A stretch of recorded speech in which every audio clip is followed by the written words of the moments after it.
Welcome to the Streets.mn podcast, the show where we highlight how transportation and land use can make our communities better places. Coming to you from beautiful Seward, Minneapolis, Minnesota, I am your host, Ian R. Buck. Move Minneapolis recently hosted a seminar called Exploring How Businesses Can Survive and Thrive Through Construction. Our producer Parker went to the event and connected with some of the guests to invite them to come on an episode diving into the topic. Coming up, you'll hear from several different perspectives: a business owner, a business corridor organization, and the Metropolitan Council. But first, let's chat for a moment with Catherine Windyk from Move Minneapolis about the event itself. Yeah, well, thanks, first of all, for having me. I'm a big fan of the podcast and the news feed, the articles that are put out on streets.mn. So, big fan. Thanks for having me again. My name is Catherine Windyk. My pronouns are she, her, and I'm currently an outreach specialist with Move Minneapolis. I've been there since late 2021. Talking about who Move Minneapolis is, we're a 501c4 nonprofit. We are the Downtown Transportation Management Organization in Minneapolis. We were founded in 1991 to improve air quality in the Twin Cities metro area, and our major funding is provided by a federal CMAQ grant that stands for Congestion Mitigation and Air Quality. Nice. We're currently a subsidiary of the Minneapolis Regional Chamber, and our mission is to empower people to choose sustainable transportation options through educational opportunities and by reducing barriers. So I mentioned that we are the Downtown Transportation Management Organization, which means that we do focus on getting to and around downtown specifically versus other areas of the city. There are other transportation management organizations, TMOs, that handle other areas of the region, the metro region. Historically, Move Minneapolis did engage primarily with just employers and commuters, and it was really a 9-to-5 white-collar worker audience that we engaged with, given downtown's... Your classic 90s approach. Exactly. Yeah, absolutely. And the way that transportation is set up and our system revolves around kind of that audience of 9-to-5 white-collar workers in a downtown core, that was what we focused on. In the last few years, obviously, things have changed a little bit since COVID, and we've expanded our audience for many reasons. And we now include residents, visitors, employees who work beyond the 9-to-5, so service industry, hospitality, that kind of audience as well, not just 9-to-5 office workers, although we do still serve those core employers that are 9-to-5, Monday through Friday, coming in from the suburbs. We're going to have to find a different phrase than 9-to-5, because a lot of us are hybrid, or whether that's by hybrid by day or hybrid by hour, right? Right. There's a lot of kinds of hybrid. Yeah. So the summit is an annual event that is produced by Move Minneapolis, and it's actually been going on since 2010. Does it have a name besides just the summit? It's the Transportation Summit. Okay. I think we used to specifically call it the Downtown Transportation Summit, but we've kind of shortened it a little bit just for wordiness. Sure. And as I'll get to, we've expanded a little bit outside of downtown as well in recent years. So Transportation Summit, the purpose of the Transportation Summit can be summed up as advancing collective conversation on the latest cross-cutting topics in sustainable transportation. So that's like a really broad thing that we're trying to do. Right. And it can include keynote speakers, panel discussions, interactive sessions. The topics are supposed to be kind of big picture explorations of topics within this transportation sphere. We hope that they can collectively engage the audience in the topic with interactive sessions and with a chance for attendees to build networks. You talked about Parker attending. I met Parker at the summit, and I'm putting on the summit, but also that was a chance for me to meet Parker, which is why I'm here today. So, building networks is great. And also audience engagement, problem solving, and connecting versus the webinars or other events that Move Minneapolis puts on, which are more focused on just straight education and awareness and less necessarily on interaction and collaboration. Because if you're on a webinar, you're really there to hear and not as much to interact with other people that are on the webinar or things like that. So this is more of an interactive format. Yeah. Speaking about the last few years specifically, we've kind of expanded the topic, as I mentioned. We've promoted it more broadly to the whole community rather than just the business or just the employers. We invite all sorts of folks. And thank you to Streets.mn for promoting in Walk the Talk emails that have gone out in the last couple of years. So appreciate that. And shout outs in podcasts, maybe, or maybe that's Car Free MSP. I think that was Car Free. Yeah. Okay. Well, future podcasts, we'll have you give a shout out. And audiences have grown in the last 3 years.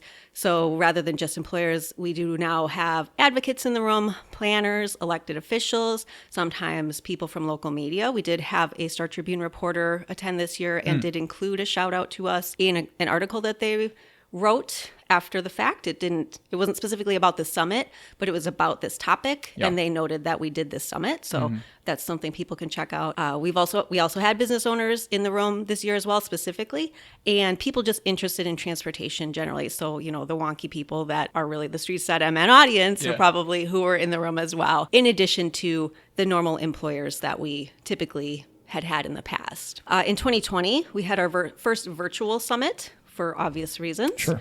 It was always an in-person event beforehand, so, that makes sense. But that meant that we were actually able to tap resources from across the country and bring in a lot of nationwide speakers, which we wouldn't have been able to do in the past because you're paying to fly people in and lodging, all that stuff. That made that more accessible. It also... Were you doing webinars before pre-pandemic? We were not really, as far as I know. I don't think we were. Yeah. Okay, yeah. So that kind of branched into now 2 different avenues for you as an organization. Right. Yeah. Which is really the good upside of doing a virtual event is you get to expand your reach. So that included the audience that we were able to reach out to. We promoted that nationwide as well, and we had attendees exceeding 600. So, usually our webinars are not 600, that's for sure. Right. But so that was nice too. And people all from around the country were able to tune into those webinars or those summits and our webinars as well. I mean, talk about like expanding networks. Exactly. Right?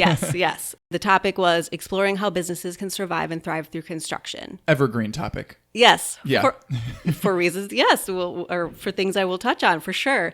So the reason that we decided on this topic specifically, there were a bunch of reasons. So this was actually first kind of envisioned. It was born as a webinar topic in 2022 amongst our team.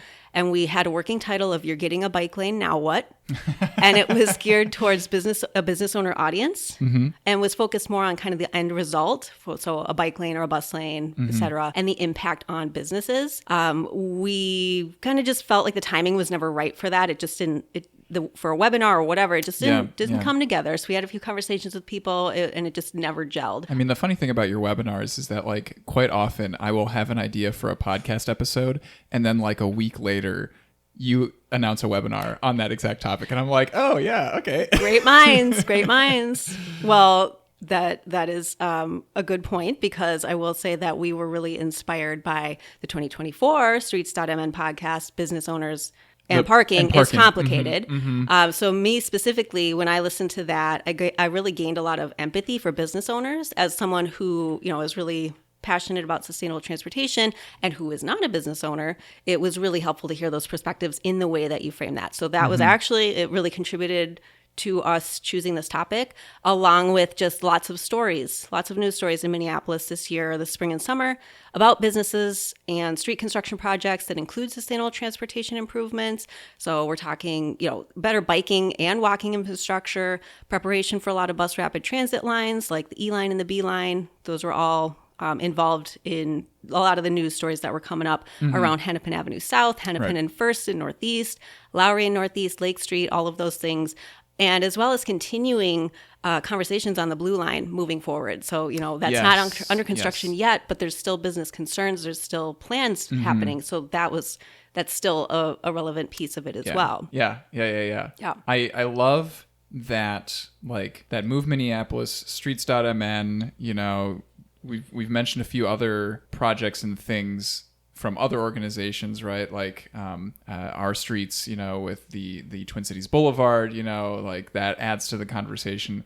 I'm thinking about I think that we are represented by that picture of like a bunch of people in a circle who are all sitting on each other's knees. And like, if any one person leaves the circle, like they all fall down, but but we're all supporting each other, right? Right. Definitely. Well, and as far as like goals for the summit and for what we were hoping people would get out of it this year and every year, but this year specifically around this topic, we wanted to explore the topic and generate ideas. We didn't want to promote any one perspective or anything. I mean, obviously Move Minneapolis promotes sustainable transportation, but that doesn't mean we want businesses to go out of business. Like clearly we have an interest in everyone succeeding and this process going well for everyone. So we wanted to be kind of that liaison between the different parties. We really want the conversation to continue past the summit.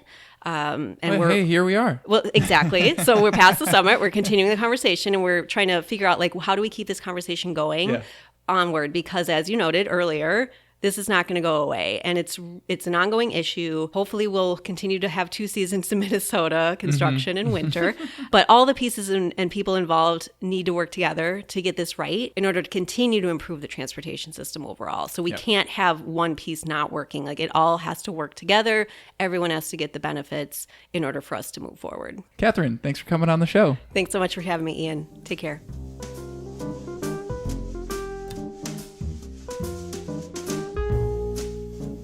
Now let's chat with Seth Stattmiller from Recovery Bike Shop. I am co-owner of Recovery Bike Shop at Central and Lowry in Northeast Minneapolis. We are a used bike shop. Last year we sold 650 bikes. Because we sell used bicycles, we are able to offer fairly affordable performance. And that means we sell a lot of bikes to people getting their first adult bike. So I like to say that we put 650 new riders on the streets of Minneapolis and beyond last year. And approximately every year and over the last 20 years, we have put, I would say, at least 10,000 new people on bikes in the Twin Cities. And I like to think that maybe is responsible for half a block of bike lane out there somewhere. What's the math on the conversion rates from bikes to infrastructure? How many riders do we need to get one block of bike lane? Yeah. So when it comes to construction and businesses, the obvious, like the first thing that people think of is like business owners are going to be concerned with maintaining access to their businesses, right? So do you have any other concerns regarding construction beyond that obvious, like how are people going to get to my business? Well, deliveries obviously are a huge concern. It's car traffic, and we like to say that customers are not cars, but in the US, there's a strong correlation. So yeah, road construction certainly means a loss of access to a substantial amount of customers, and then deliveries and all of that stuff. And there can just be associated costs with it. We got a $14,000 assessment on the day that construction started. We weren't on Lowry, so we weren't expecting any of that. It's also, Lowry is a Hennepin County project, so it was very surprising to get a city assessment. As far as I know, all of the businesses that I talked to were not expecting that kind of bill for this project as well. So there wasn't any communication lead up before the project started about oh, hey, here's this thing that's going to happen. Here's what your assessment's going to look like. There was nothing that I saw. The city, the county, and the state all are not great at communicating about these projects to varying degrees of success. And so I can imagine something went out, but it didn't land in front of my eyes, and it didn't land in front of the eyes of at least any of the business owners that I talked to in the neighborhood. Yeah. And those kinds of things aren't they're not automatically rolled into the property tax assessment, right? This is just a separate one time. No, they you can pay them up front, but generally they do become part of your property taxes. Gotcha. And you pay for it over 20 years or something. Yeah. How do you feel that the communication have been better? What channels would you have been expecting to receive this information through as a business owner? It's a really good question. Our best channel is Instagram, and that's not it's not an official channel. I don't expect the government to use social media like that. And Instagram's not that great at getting the word out to everybody that we want to know. Newsletters where people have opted in is not that great. Right. Though that would be better. I do subscribe to a lot of city updates, and getting those, that gives me exactly the information that I want, and I appreciate that. They're putting 2-foot signs on corners with 12-point font that no one can read, even if you're walking by those signs. I think the best thing obviously would be one-on-one meetings. There are 7 businesses on the section of Lowry for phase 1. That's 7 doors you got to knock on. Like, that doesn't mean that the owner or landlord or manager is going to be home when you get there, but that's only 7 entities that you can go to those places and say, hey, this is coming and it's going to be a big impact. Is there any mitigation that we can do? What are your concerns? Blah, blah, blah. That should happen. And for the assessments, especially, like, they have a list of all of the properties that are going to be affected by assessments. The U.S. mail service exists, right? Right. That is the most obvious thing, is like, put a letter in the mail. That's how I found out. I finally got a letter in the mail. Okay. Mm-hmm. And I read, but not very far in advance. It sounds like it was 0 time in advance for that piece. It is entirely possible that we were missing letters that looked like spam postcards or something. But I especially take anything with Minneapolis logos or county logos or anything very seriously, and it's hard to imagine that something like that actually slipped by me. I start with a letter in the mail. If there is at all a budget for it, like, get somebody out to that door, set an appointment, make a meeting with the individuals. All of our contact information is easy to find online. Give us a call. We really do want to know about this, and we're not talking about door knocking in at every residence in the neighborhood that might have some impact from this project. Get out there and talk to the major stakeholders. Let's talk about the summit event that you went to. What were you looking to get out of that event? What were you trying to learn? The theme was surviving and thriving road construction. The problem, from as I would frame it, would be loss of access to customers, which is loss of access to potential sales. And the most straightforward solution to that is marketing. If you're not going to change your location, then you are stuck just trying harder when it comes to marketing. And that falls a little flat to me, given that we'd like to think we're always doing our best at marketing. And so if there was something that could bring I'm always acknowledging that I'm not doing my best at marketing, especially when it comes to promoting the podcast. Yeah, no. That's true. But if there was something we thought that could bring us more customers now, we would do it now. Sure. Yeah. Like saving something for the road construction days. So it just seems like the best solution is more of the same.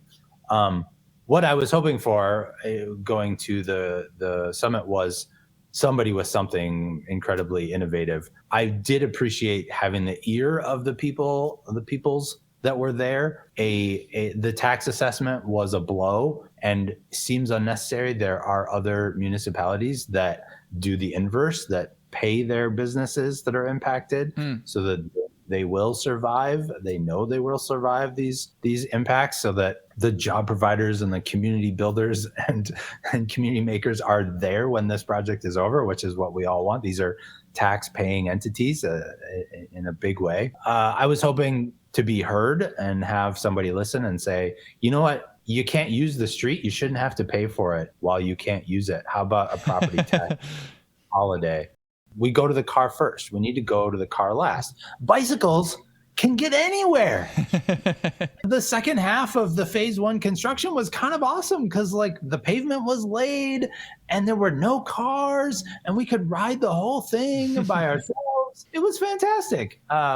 So, like, if we had a movement to have more, if bikes were more culturally acceptable in Minneapolis as transportation and businesses catered to those customers a little bit more, I think that would help mitigate these issues. You're still turning off the tap. Whatever mode share we have, you're still turning one of those modes off whenever you do an infrastructure project, and it's going to hurt.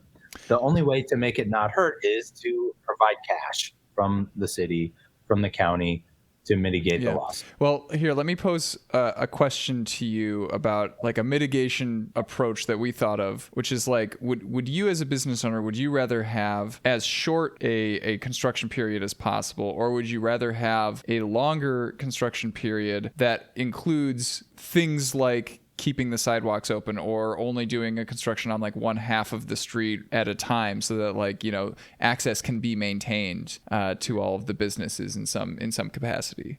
It's a very fair question, and I don't feel strongly, but I do think keeping it partially open is better than a full closure. My impression is that people entirely avoided Lowry and thus the area during the construction.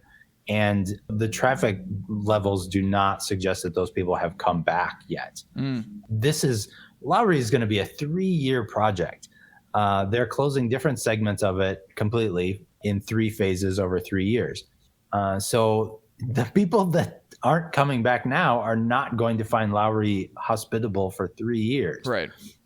Are there other things that we as consumers can do to support businesses during that time? Is it enough to just go and making sure that we're continuing to patronize, or are there other things that you would love to see from people? Getting the word out is huge. Liking, subscribing, and sharing social media posts is the quickest, easiest thing that anybody can do for any cause that they support.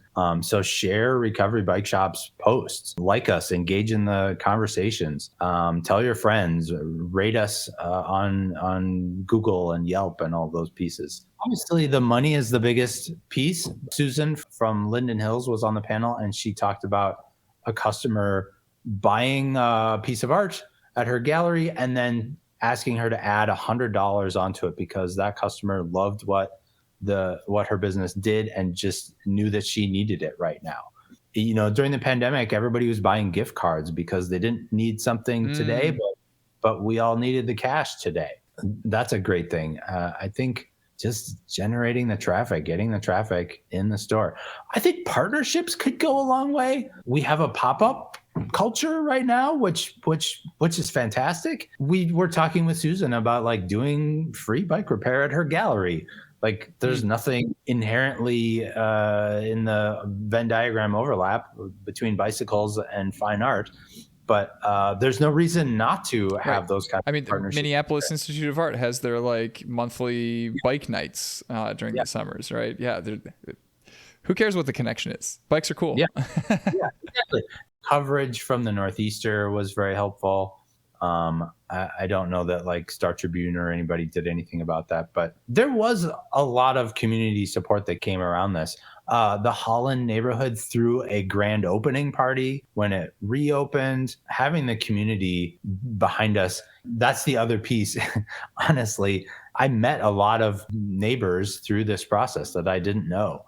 And just having that feeling that we weren't alone, that other people felt our pain and shared our complaints actually helped us get through this. That didn't add up to more money necessarily, but just feeling like we're not in this alone helps you get up and go to work every day. Aw, that's very sweet. Yeah, that's real. Seth, any other pressing things that you wanted to talk about on this subject that I haven't asked about yet? I feel like you've gotten a lot off your chest already. I know, I have. I feel much better. You know, my thing is always that cars are not customers. We probably don't need all the parking that we think we need. And if you are a rider, make sure that businesses know that you're not a car. Bring your helmet inside. Wear your helmet inside the store, or you know, tie it to your belt or something, so that the businesses can see that cars are not the only way for them to get customers. Yeah. If I'm a transit rider, do I like bring in that little pamphlet about like, oh, here's the guide for the Route 10? Yeah, exactly. I scored some Metro Transit socks that I wear properly. Yes, yeah. I've got a pair too. Nice. But yeah, I find myself involved in parking arguments often, usually sitting quietly in the corner being like, I can't believe we're having this conversation again. Our business is about 45 feet wide.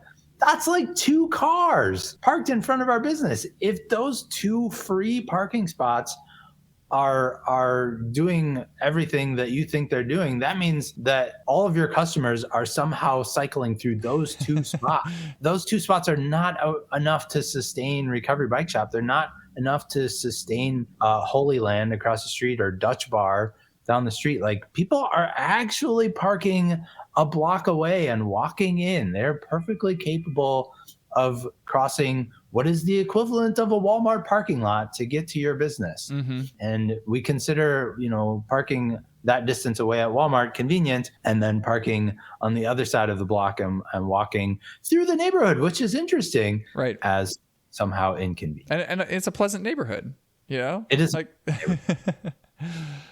it is. All right. Awesome. Seth, thanks for coming on the show and chatting with us about this. Absolutely. My pleasure.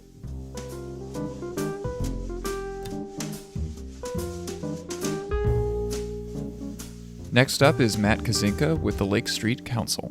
So Lake Street Council is a nonprofit organization that supports the businesses and other organizations throughout the entirety of the Lake Street corridor. So that's all the way to the river on the east end, all the way to the border with West Park on the west end, about 6 miles long. Yeah. And not just the businesses on Lake Street, but within a few blocks of it. Really think of it as a corridor. Mm-hmm.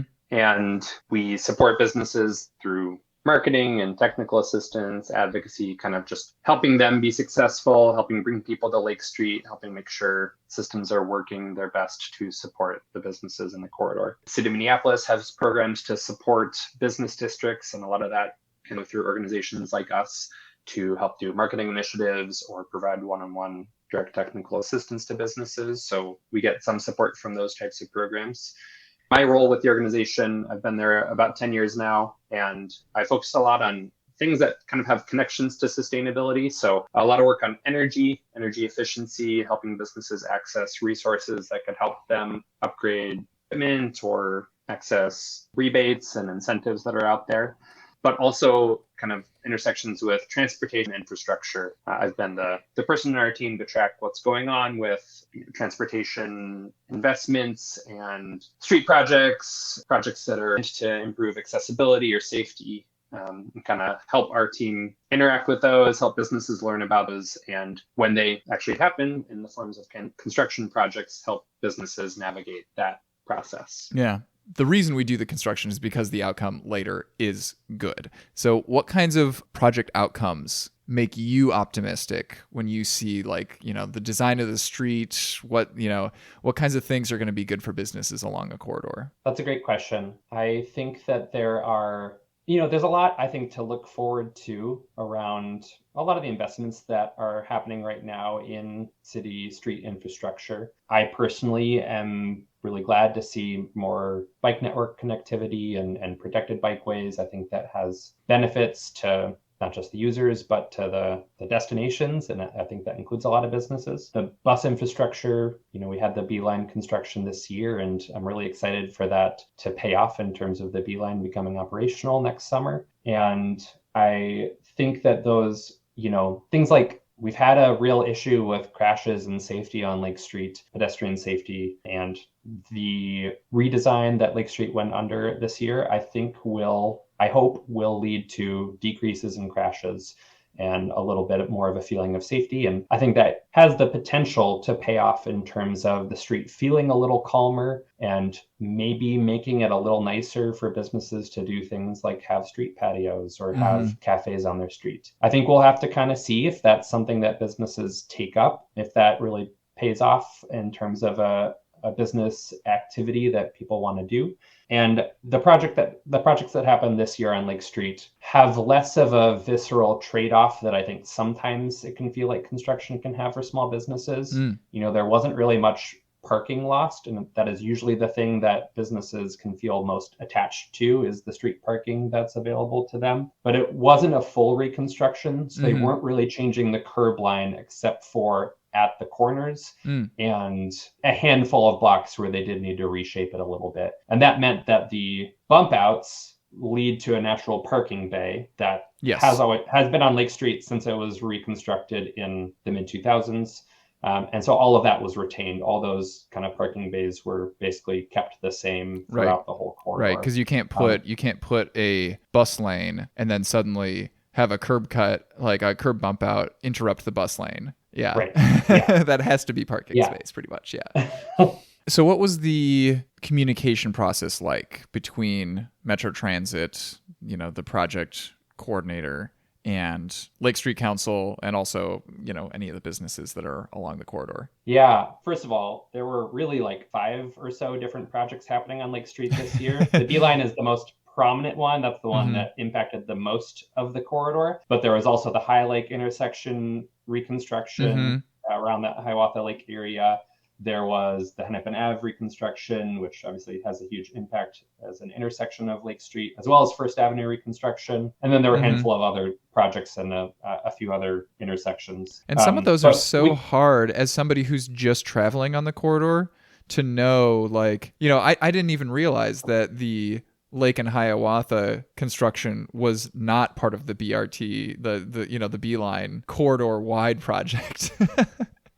Totally. And it led to a lot of confusion for businesses about which project is which and who's responsible for what and who should I direct my angry call to about the thing that's happening in front of my building. But I think, one of our goals was to help sort that out for businesses so they knew who they should talk to if they're having an issue. But I think we can focus in on Beeline because that was kind of the main one. And we had the benefit this year, the majority of Lake Street that was under construction this year with the Beeline project, everywhere from all of kind of Westlake and all of the Midtown area, had the benefit of being the second year of construction in this project. Metro Transit started last year with all the work in St. Paul and then the eastern part of Lake Street in the Longfellow neighborhood. And I think there was a lot learned in that process of last year. And I really saw Metro Transit come to the table this year with a real intention around doing good engagement and setting up their system so that they could try to preemptively address some of the issues that might have come up in the last year of construction and kind of carry forward those lessons learned. So Metro Transit has their own engagement team, and we are in communication with them a lot about what's going on. And they'd go out and do rounds of outreach as well as doing mailers and all the sort of normal stuff. They had,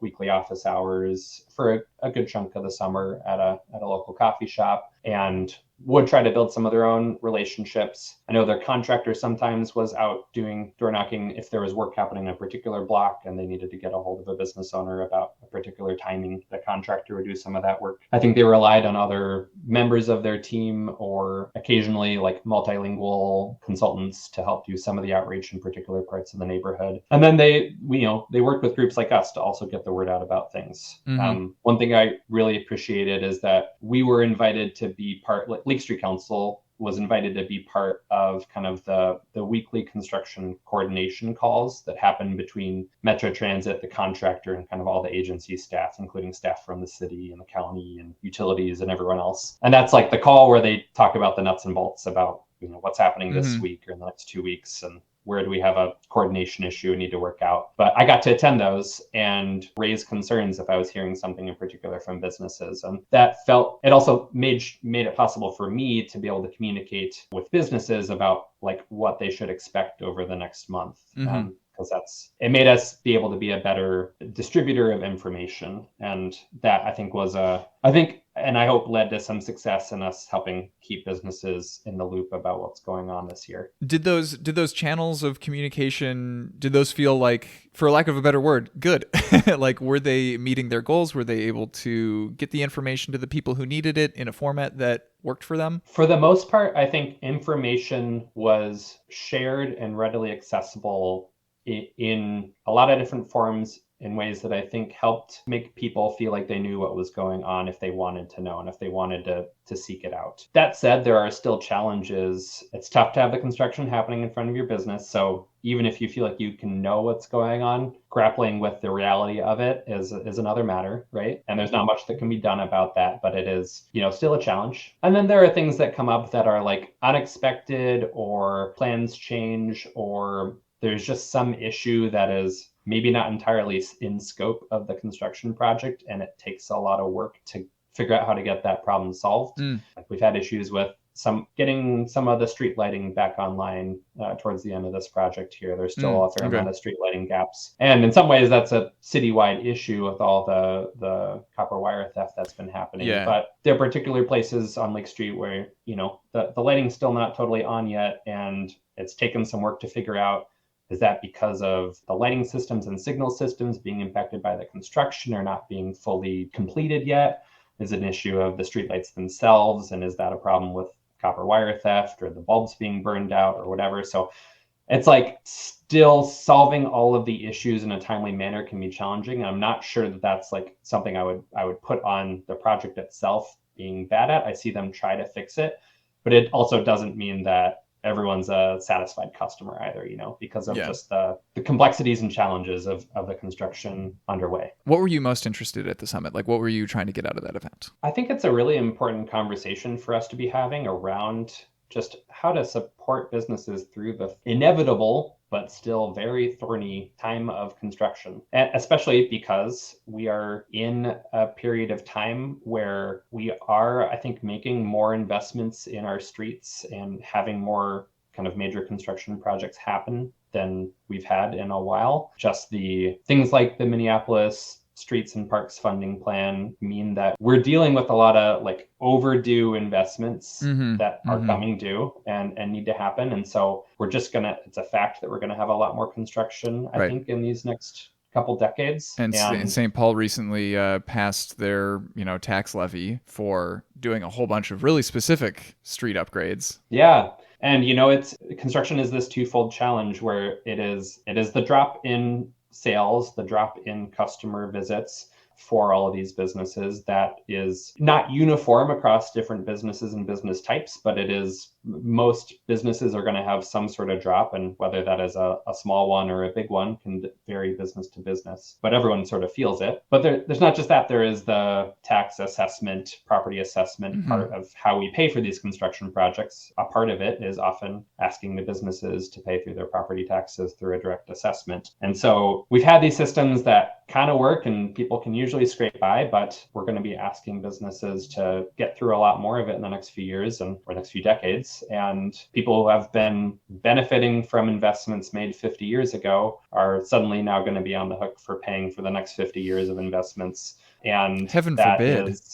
Right. We need to make the investments, right? There is no way around it. I think the model, it's like, I don't know of a better model. I'm not smart enough to know these things, but the model where we ask a property to pay, a pretty decent chunk of cash for 5 years so that people can benefit from that for the next 30 or 40 years. I believe in that, in the system, that we need to pay for the things that we use, and that investment has a lasting impact on our ability to have a functioning business corridor.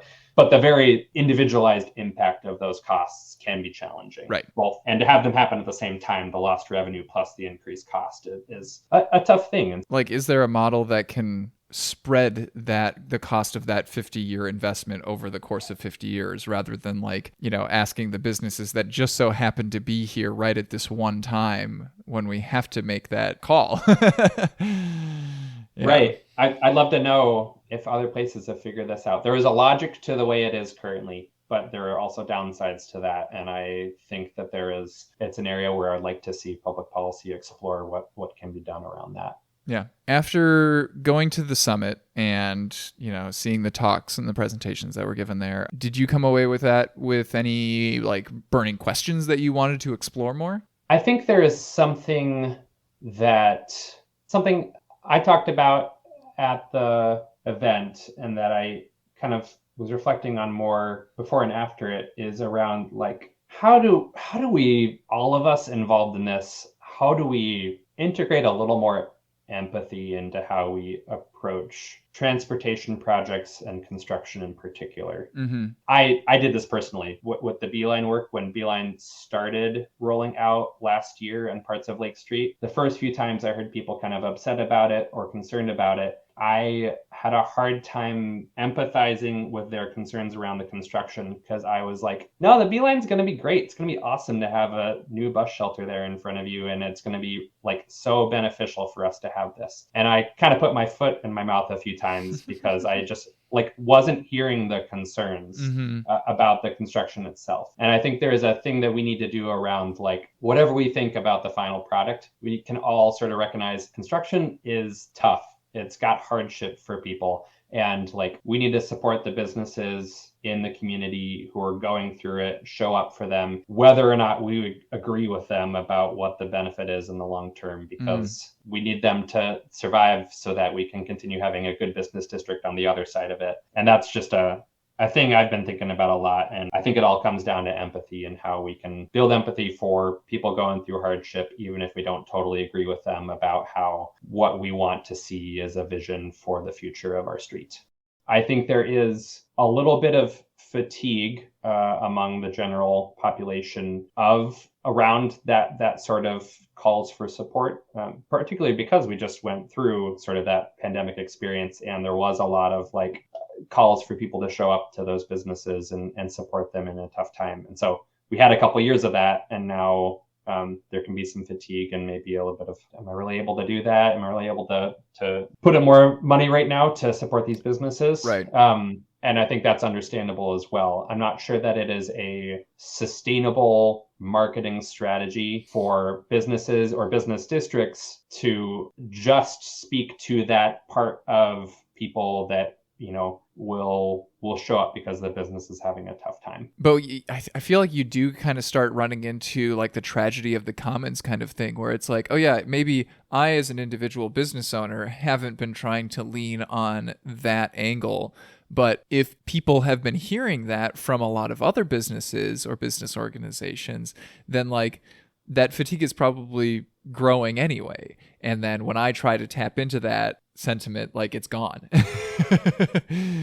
I would also love to see some, you know, where there are opportunities for more policy impact. So that's not entirely up to people to show up with their dollars, but right. also kind of better support for businesses through policy. That would lead to a more sustainable outcome in terms of businesses getting through construction. It's almost like public policy is how we collectively decide to support things, whether that be businesses or whatever other interests we have as a public, right?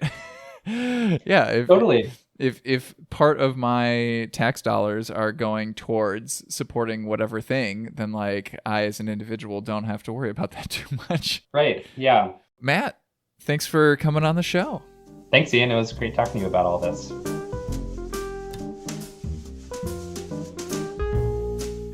And finally, let's talk to Sam O'Connell from the Metropolitan Council.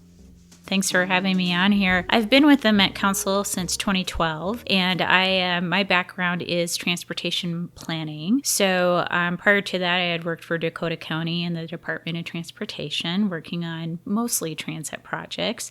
So I came to the council in 2012 to work on the Green Line extension. I started out in engagement and working in communications in there. Then shortly thereafter, in 2015, the council started working on the Blue Line extension. Mm-hmm. So then I also started working on engagement and communications, and then eventually rolled into, for the Blue Line extension, kind of the transition lead. But really in my role right now as working as the Director of Community Relations is to support our chair and our 16 council members in emerging issues in the region and making sure that they're also working with local government officials, kind of sharing information with our organizations, and then bringing that back, what we're hearing for feedback, and kind of saying like, are there ways that we could be doing something better? Are there better ways for us to be partnering? How can we look at issues through different lenses as well? So that's primarily my role. I have a couple of staff members with me who do that, and we also have a staff member who is Native, and she is our tribal liaison as well. So part of our work is also to be working with our tribal nations and Native communities. What kinds of features do we try to put into our construction projects? Yeah, and maybe I'll start a little bit with the beginning. I think folks have seen an expansion of so many Metro Transit projects in particular because we are building the system. It's not unusual to see a lot of construction. We haven't really been in this phase. There used to be a time where we would do, particularly our larger projects, almost every 10 years. Mm-hmm. We're now doing them almost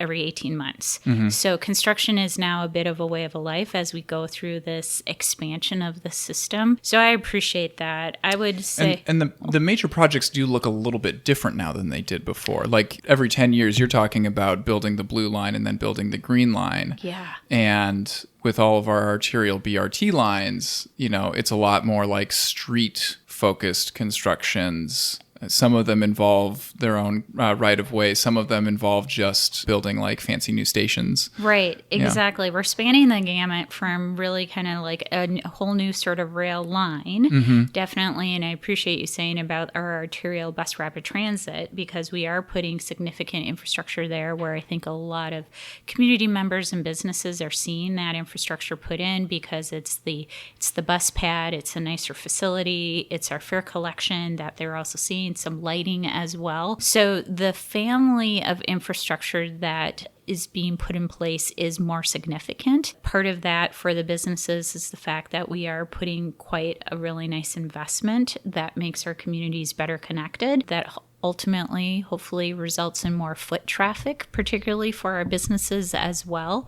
But it's also bringing more people and more eyes out on the street. It's bringing a higher level of kind of neighborhood connectivity as well. It's just making it a lot easier. And of course, working for the Metropolitan Council, we love the climate aspects about this, right? Like green travel is the way we want to go. So sometimes with these investments as well are not only are we improving what we need to put in the transit investment, but we're making sure that the sidewalks or the neighboring trail systems are also well connected as well. So part of it is working with our communities, both on the resident and on the business side, to say, what are the dreams, what are the desires, what are those plans that you've always wanted to do, and how could our projects bring some of that to the community? I'll share with you what we have heard from businesses. They said the best thing for them is to get in and get out as quickly as we possibly can, right?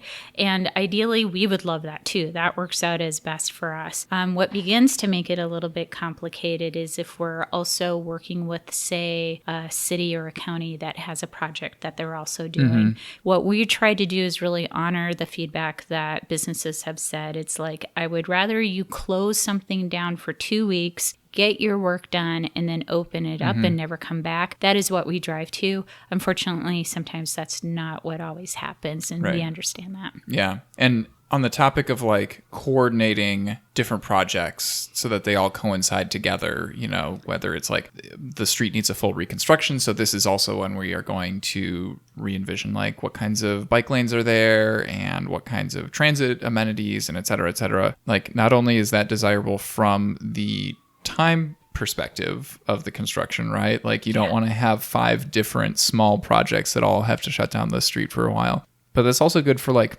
the tax base. Right.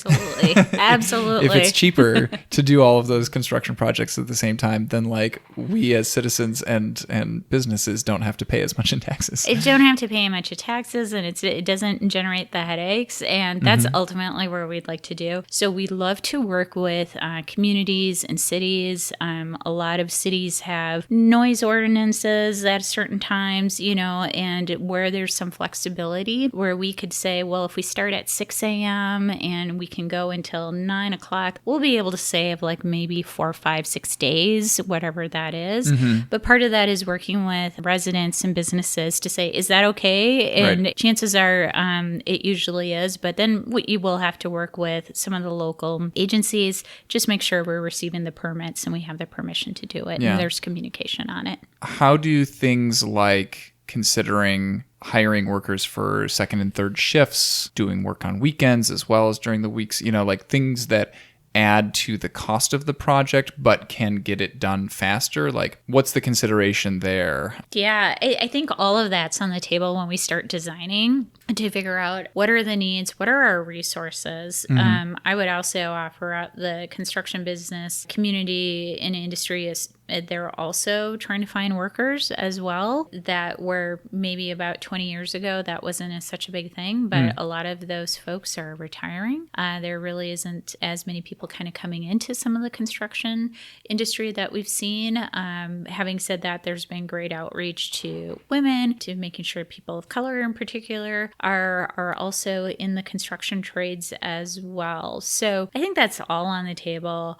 for us as a consideration. Yes, there's definitely cost in it, but there's also benefit, as you're getting to, right? What is the benefit of us doing that? So if that means we're able to get in and out quickly and it's lessening the impact, that may be worth it. But that will have to come up as those projects are being designed and put into construction phase. And I think you also mentioned construction noise and impacts that doing that work during the night might not be feasible at all. Might not be feasible. Yeah, exactly. There's noise, there's vibration, right? There's, having potentially heavy, construction equipment coming down, rumbling a little bit down your streets but I would offer up that there were some neighborhoods in particular with our Green Line extension that they were saying, like, that's fine if you guys can work later into the hour if we know that that's going to, take off a week or a weekend particularly.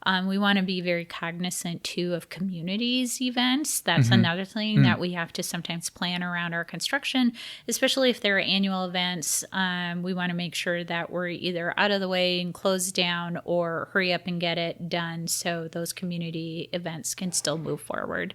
How quickly does traffic return to normal? Do usual travel patterns, go back to people relearning oh, right, I can actually use this street again? I love this question because we sometimes can't move those barriers fast enough, right? You literally, particularly the folks that are in automobiles, they are waiting, right? Because they have such a strong muscle memory of their pathways of how they get through communities. They just want to be there. So they are usually, the auto traffic is usually pretty quick. I mean, that is, it's like water, right? If you block water and you remove that barrier, it's going to find its way. So that's usually what we see. Parking, kind of the same thing, right? Folks if they were used to parking and the parking was restricted for some way and then it's back, parking comes back very quickly. Sidewalks, sort of the same thing as well, and trails as well. Trails usually kind of takes a little bit longer because just folks are like, oh, do I detour or do I not detour here?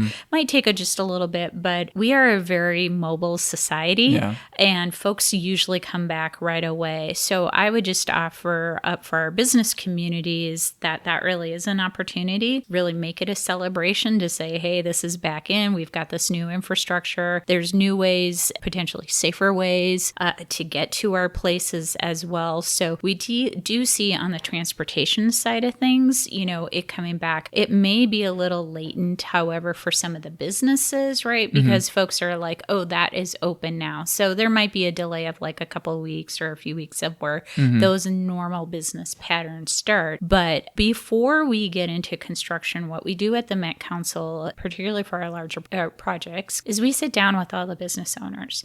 And what we ask is we say, what are your hours that you're open? When do your deliveries come? How do your employees usually get here? It's a mode split. Are they parking? Are they walking? Are they riding? So we understand kind of what the demand is. How do your customers get to you as well? Are they taking the bus? How are they getting here as well? When does your garbage come? Where does your garbage come? So we try and pull businesses ahead of time. So as we're developing the construction plans, we're able to understand that and accommodate as best as we can. Parking is a big thing for businesses, so I can talk a little bit more about that. And what we'll do sometimes saying there's a lot that two properties maybe border, but it's owned by one. And we would say, can we shift some of that parking so both of you are sharing that parking during construction? And then when we come through, it's opened up and everything. So there's a lot of... and you're referring to off-street parking there? Off-street parking, yeah, where we can take advantage of some lots and, just really open up the conversation to say this is a temporary thing. Maybe one property owner has a curb cut and the other one is on a different side that we're going to be like, is there a way that they could maybe access that? So we really do appreciate when folks are able to sit at the table with us, kind of literally roll out some maps, roll out ways, and we've got arrows and we've got ways to draw and figuring out the maze together. Exactly. And then, it's it actually, I think the Green streamline. They were pretty successful of where some of the businesses and property owners got together and going like, oh, you don't need that much parking, or I don't need that much parking, or even our businesses complement each other. So maybe we can, we don't need all that parking like we need to, So if that is the case, it allows for some of those conversations as well. Sitting down with business owners and discussing needs, like what is the process for alerting business owners that a project is happening on their street? How much of a advance notice do you try for? Like, what's that look like? Yeah, that's a great question, because sometimes when these projects are in development, they can span literally decades. So who owned a business there 10 years ago might not be the person or owners that are there now. We find too, if folks are renters, for business, right? They're leasing the space versus, so there's definitely some turnover. So some of that design and engineering literally can last a decade. When we begin to develop construction documents, that is probably the point that we should absolutely be sitting down, because what we'd like to do is, as we start developing our construction practices, we want to be able to make sure that we've got a contractor that's also going to know what are the priorities and start building that into the schedule as well. Some large projects, that schedule may take a year to actually develop, right? Some of them shorter, less than. Some of them can even take longer. I would offer up this because on the Metro Transit side of the way we do projects, we do have the benefit of having a community outreach coordinator. Their job is to particularly be working with businesses and residents as a project. The communication that you should anticipate is when we know something, once it's sort of vetted and it's like something you can bet on, that's what we would want to be sharing, right? Because there's so much that can happen during construction, during the planning of construction, where we could be like, yes, this all lines up. And then we would learn that a private utility now is doing something different that may impact that as well. But although we might not be able to predict every single day, there should be a cadence that we should be able to share with all the property owners to say, this is what we're anticipating. They should also anticipate when we're not able to deliver something, that there should be a communication from us to talk about that as well, and be a partner in finding out what could be some solutions in that too. There's times where we would like, absolutely, this is going to be opening up on this date, and there might be something outside of our control where it's now extended a week. We kind of get that a little bit in the spring, right? Rains, things, all of a sudden we're dealing with water in a way that we traditionally didn't have to during the summer or winter months. So I would just offer up, construction is not the most predictable thing in this world. Yeah. But there is a cadence, right? Like we understand it. We ultimately know what we're trying to do and how to do it and everything. It's just going to sometimes be daily, sometimes weekly. Sometimes it's just a monthly update or conversation, depending on what it is. I would offer up for where we found the most success is where businesses, particularly business associations that have like weekly or monthly sort of communications or gatherings, invite us, have us come in and talk about the projects, give you the updates, talk about what's working and what's not working, and then we can go from there. I really appreciate the opportunity to kind of share some of the perspective, and we're always going to learn how to do construction better. I think us staying in there and having folks kind of stay with us and really just sharing some great ideas. The summit had wonderful ideas of what we can do. So we're going to be there to be a partner in that, and just stay with us. We want to stay with you, and ultimately we're building some really cool things in our region. Sweet. Sam, thanks for coming on the show. Thank you. And thank you for joining us for this episode of the Streets.mn podcast. The show is released under a Creative Commons Attribution, Non-Commercial, Non-Derivative license, so feel free to republish the episode as long as you are not altering it and you are not profiting from it.